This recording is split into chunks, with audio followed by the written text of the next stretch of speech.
खबरों में आगे बढ़ते हैं। नए साल के अवसर पर अगर आप भी चार धाम के दर्शन करना चाहते हैं तो ये बिल्कुल संभव है।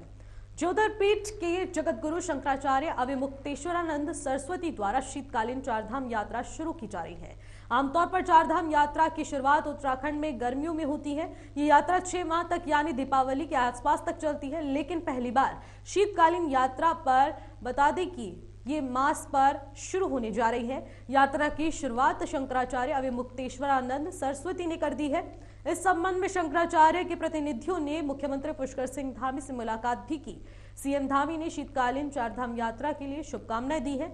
इस 7 दिन की शीतकालीन तीर्थ यात्रा की शुरुआत आज से हो गई है। शंकराचार्य अविमुक्तेश्वरानंद सरस्वती का कहना है कि चारधाम यात्रा सबसे उत्तम मानी जा रही है। देश और विदेश से लाखों की संख्या में श्रद्धालु चारधाम यात्रा पर आते हैं, मगर इस यात्रा के लिए लोगों में भ्रम उत्पन्न हो गया है और इसी के साथ ये यात्रा सिर्फ 6 महीने चलती है और 6 महीने बंद रहती है। मगर ऐसा नहीं है, भगवान हर वक्त वहां विराजमान रहते हैं। बस शीतकालीन बर्फबारी होने के कारण भगवान की पूजा अन्य स्थान पर होती है। उनका कहना है कि उत्तराखंड में चारधाम यात्रा धार्मिक दृष्टि के साथ ही आर्थिक स्थिति भी उत्तराखंड की मजबूत करती है।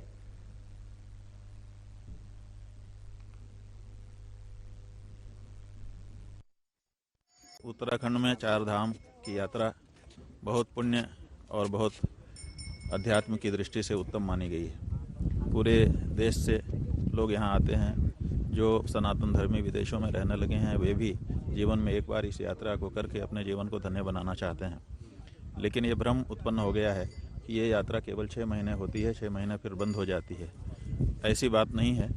यात्रा सदा होती रहती है क्योंकि भगवान सदा विद्यमान रहते हैं। इतनी सी केवल बात है कि जो क्षेत्र दुरूह हो जाता है शीतकाल में, उस स्थान से हट करके दूसरे स्थान में भगवान की पूजा होने लगती है। इसलिए वहाँ तक भी अगर कोई यात्रा करता है तो उसको यात्रा का पुण्य मिलेगा। तो हम ये चाहते हैं कि इस यात्रा के माध्यम से ये जनता में संदेश जाए, ये स्पष्ट हो कि भगवान चार धाम में सदा विद्यमान है। शीतकाल हो चाहे ग्रीष्मकाल हो, किसी भी समय अगर आप उत्तराखंड के चार धामों की यात्रा करेंगे तो आपको पुण्य फल की प्राप्ति होगी और भगवान का आशीर्वाद मिलेगा।